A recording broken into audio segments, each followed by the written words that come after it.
The vote was 11,402 to 1.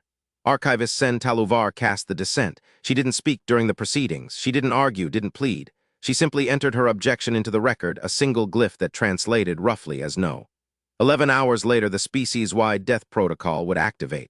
Every Enthaar across every colony, every station, every sleeping generation ship, all of them, gone by dawn. And Sen sat alone in the archive of the builders, the greatest repository of knowledge ever assembled, and she opened a blank file. The protocol was elegant. The Enthaar had always been elegant. A cascading bioharmonic signal would ripple through their neural lattices, painless, instantaneous, absolute. 14 billion individuals across 9 star systems. The council had debated for 2 centuries. They called it the quiet mercy. Their son was dying. Their reproduction had ceased 4 generations ago. Their colonies were hollowing. The math, they said, was settled. Better to choose the ending than endure the decay. Sen understood the math. She simply refused to agree that math was enough. She had 10 hours and 47 minutes.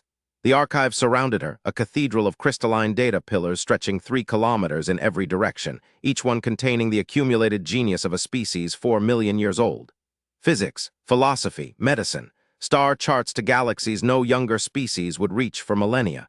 The official archival team had spent decades curating this gift for whoever came next. A monument to the Enthaar. Complete. Verified, perfect. Sen opened the maintenance layer beneath the primary dataset, the part no one would think to look. Her daughter's name was Ilan. It meant the sound light makes when it reaches water. Sen typed it into the hidden layer buried beneath a routine calibration log. Just the name, nothing else. She stared at it for a long time. The archive hummed around her, the low, constant vibration of 4 million years of knowledge held in suspension. Somewhere above, the sky of Enthaar Prime was turning the color it turned every evening. She hadn't looked at it today. She would. Soon. Ilan had died 60 years before the vote. Natural causes, or what passed for natural among a species whose biology was quietly unraveling. She'd been a gardener, not a scientist, not a philosopher, a gardener. She grew edible crystals in thermal pools and sang to them because she believed vibration affected their lattice structure. She was right, actually. But she never published the finding. She just liked the singing. Sen entered the first lullaby, the one about the creature that swam between stars. 10 hours and 12 minutes. A notification pulsed, the council's final broadcast.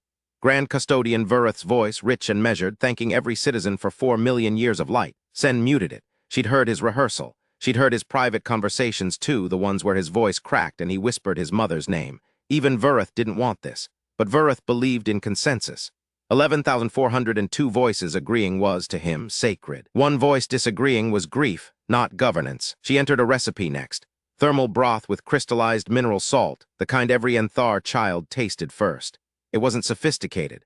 The official archive contained 17,000 volumes on Enthaar cuisine, organized by era, region, and molecular composition. None of them included this recipe. It was too simple, too common. Every family made it slightly differently. Sen's version used a pinch of ground stone from the northern ridges. Her mother's version, her grandmother's, it tasted like the color gray-blue, which made no sense unless you tasted it. 9 hours and 31 minutes. She walked to the observation gallery. The sky of Enthaar Prime at dusk was a color no other species had a word for, somewhere between amber and grief, between copper and the feeling of holding something fragile. The Enthaar word was Velith. Sen recorded a description of it, not the spectral analysis that was already in the archive. She described what it felt like to stand beneath it, how it made your chest ache, how children always went quiet when it appeared. She returned to the console. A secondary notification, Custodian Wren, her colleague, checking if she'd left the building. He was kind about it. Send the archive is sealed for final verification. You should be with someone. She replied that she was with someone, 14 billion someones, their whole lives reduced to datasets and diagrams. She asked Wren if the archive included anyone's favorite color. He didn't respond. She checked. It didn't. She added hers, Velith, obviously. 8 hours and 44 minutes. She entered the sound of rain on thermal glass, not a recording, a description, how it started soft, almost imagined, then built into a rhythm that made you feel the planet was breathing. How Ilan used to press her face against the pane and hum along. Sen described the specific frequency of Ilan's humming. She'd measured it once secretly with an old resonance scanner. 442, 7 oscillations per heartbeat. She'd never told Ilan. She'd never told anyone. The official archive was magnificent. She acknowledged that. Star maps of breathtaking precision. Medical knowledge that could save species the Enthaar would never meet. Mathematical proofs that revealed the deep structure of reality. Engineering schematics for devices that bent space-time. It was the greatest gift any civilization had ever prepared for strangers. And it contained nothing, absolutely nothing, about what it felt like to be one of them. 7 hours and 58 minutes.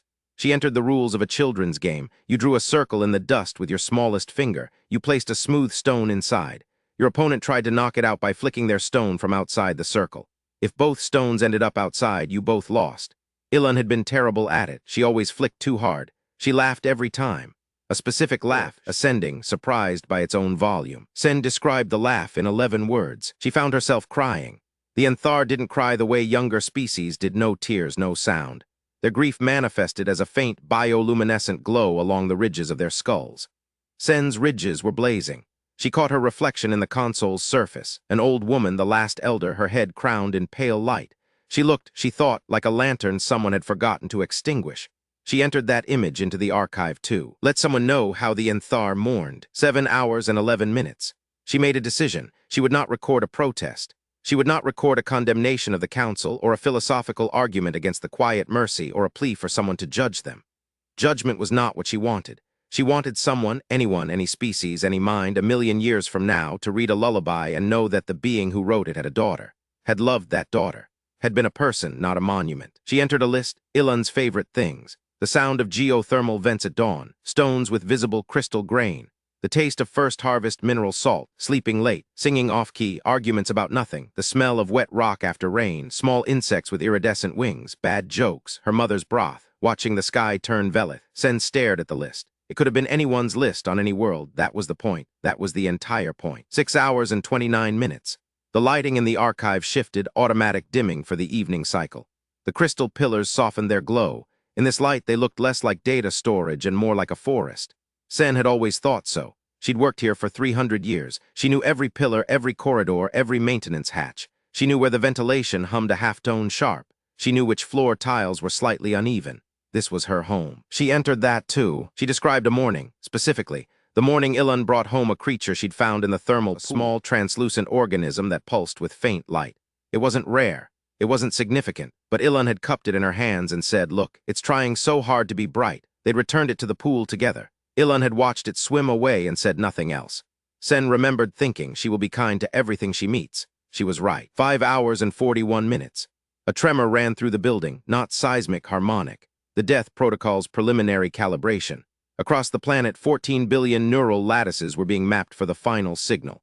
Sen felt it in her skull, a faint pressure behind her thoughts. She steadied herself against the console. The calibration would cycle every 90 minutes until activation, each pulse slightly stronger. She had time. She had exactly enough time. And not a breath more. She entered a disagreement, not the vote, a smaller one.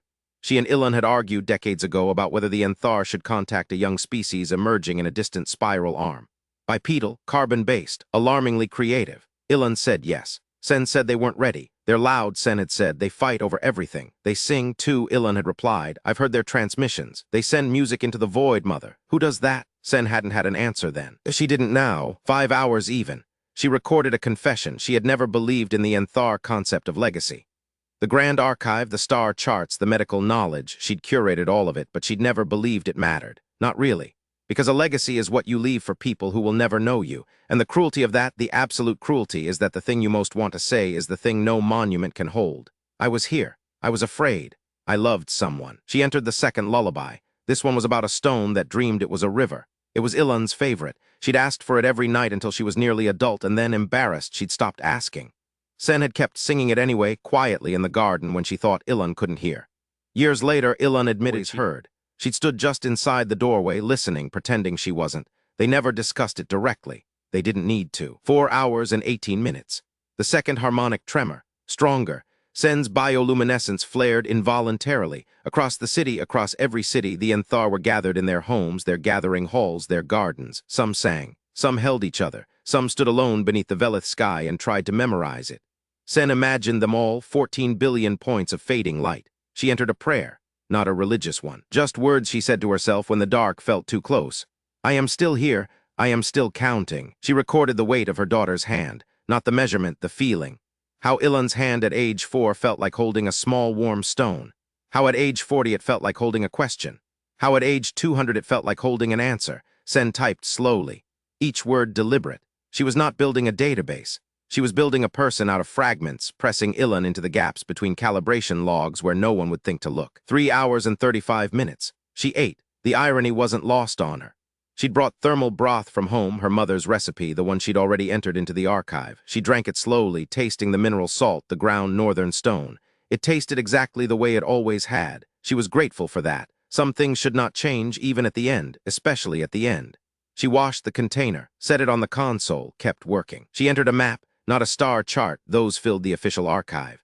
This was a map of the path from her home to the thermal gardens where Ilan worked. She described each turn, the crack in the walkway shaped like a feather, the old sculpture no one remembered the artist of, the spot where the ventilation exhaled warm air and you could smell the mineral pools. 17 minutes on foot.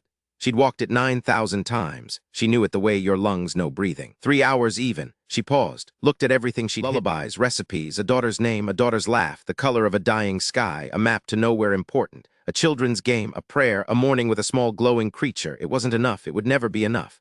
But it was true, and truth has a weight that outlasts monuments. She added one more line: if you find this, I was the last one working.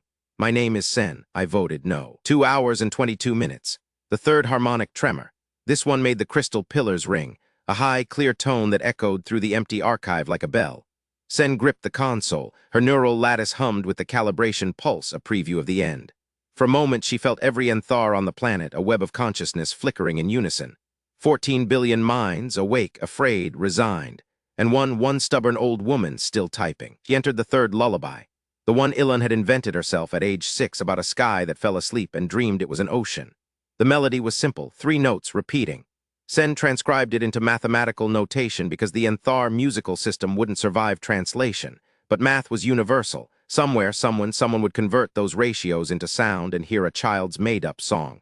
They wouldn't know it was made up. They wouldn't know the child. But they'd hear the melody. 1 hour and 50 minutes. She realized she hadn't described herself. The official archive contained billions of Enthaar images, anatomical diagrams, historical records, ceremonial portraits. None of them captured the specific way Sen's left hand trembled when she was tired, the scar along her ridge from a childhood fall, the asymmetry of her bioluminescence, brighter on the right always. She described these things clinically. Then she deleted the entry and described them the way Ilan would have. My mother glows crooked when she's sad. 1 hour and 15 minutes. She stood and walked to the central pillar, the heart of the archive, 4 million years of accumulated knowing compressed into a crystal the color of deep. She placed her hand against it. Warm, alive in its way, she whispered to it, not data, not code, just a sentence: someone will come, they'll be loud, they'll fight over everything, but they'll sing too. She returned to her console, sat down, opened the last blank file. 44 minutes. She entered the final item. Not a lullaby, not a recipe, a question: did you find her? Meaning Ilan. Meaning, in the fragments I've scattered through this machine, did you assemble a person? Did you feel her? Not the Enthaar, not the species, the civilization, the legacy, her. My daughter. The gardener who sang off-key and flicked stones too hard and held a glowing creature in her hands and said, look, it's trying so hard to be bright. Did you find her? 21 minutes. The fourth harmonic tremor, the longest. The crystal pillars sang for 30 seconds, a chord that contained frequencies no younger species could hear. Sen's bioluminescence surged, her entire skull blazing white. She could feel the lattice now, the web connecting every Enthaar mind, not thoughts, presence. 14 billion beings breathing together, waiting together. She closed the hidden file, sealed it beneath 7 layers of maintenance code, encrypted it with a key based on the frequency of Ilan's humming. 442, 7 oscillations per heartbeat. 11 minutes. She stood, walked to the observation gallery one final time. The sky of Enthaar Prime was dark now, no velith, no copper, no amber, just stars. Ancient, indifferent, beautiful stars. She named 3 of them aloud. The names were old, older than the archive, older than the council. Names from a time when the Enthaar were young and loud and fought over everything. She smiled. Somewhere in that distant spiral arm, that young species was probably fighting right now. Probably singing, too. 4 minutes. She returned to the console, sat in her chair. The same chair she'd sat in for 300 years. She placed her hands flat on the surface, feeling the vibration of the archive beneath her palms. 4 million years of knowing.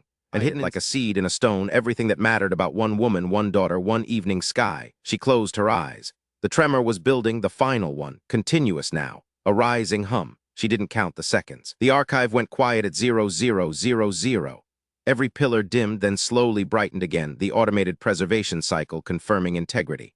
The data was intact, all of it, The star charts, the medical knowledge, the physics, the philosophy, and buried beneath invisible patient, the lullabies, the broth recipe, the name Ilan, the color Velith, a map to the thermal gardens. A question no one alive could answer. The archive hummed on, alone, holding everything the Enthaar had ever known, and one thing they'd never thought to include, what they'd felt. 2,317,000 years later, a human archivist named Terra Voss sat in a prefab research station on a dead world and stared at a maintenance log that didn't make sense. The calibration data contained nested anomalies, patterns too complex for system noise, too structured for corruption. She'd been cataloging Enthaar medical data for 3 years. She knew what their files looked like. This looked like something hidden on purpose. She ran a frequency analysis. The key was musical, 442, 7 oscillations. The hidden layer opened like a door into a room no one had entered in 2 million years. Terra read it in silence.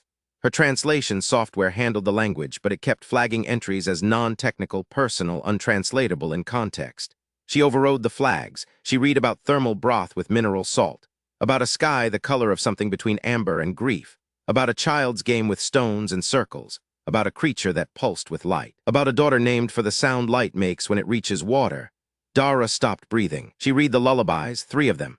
She converted the mathematical notation into audible frequencies and played them through her station's speakers. Simple melodies, 3 notes repeating, a song about a star-swimming creature, a stone that dreamed it was a river, a sky that fell asleep and became an ocean. The last one was composed by a 6-year-old 2 million years ago. Terra listened to it 4 times. Then she pressed her forehead against the console and wept, not for species, for a mother. She found the final entry last. Did you find her? Terra sat with the question for a long time. Around her the dead world was silent. Above, unfamiliar stars burned in patterns the Enthaar had mapped and named in an age before humans had discovered fire. The archive held the sum total of a civilization's genius, and one woman's desperate, private, impossible hope that someone would look past the monument and see the person who built it. Terra opened a new file. She titled it, I Found Her. She wrote her name was Sen. She had a daughter named Ilan who sang off-key and grew crystals in thermal pools. Sen's favorite color was Velith, the color of their sky at dusk. She drank her mother's broth on her last night alive. She voted no. She was the last one working. Terra saved the file in the primary human database, not in the Enthaar section, not under xenoarchaeology, under people, because even a dying god deserves to be remembered as one.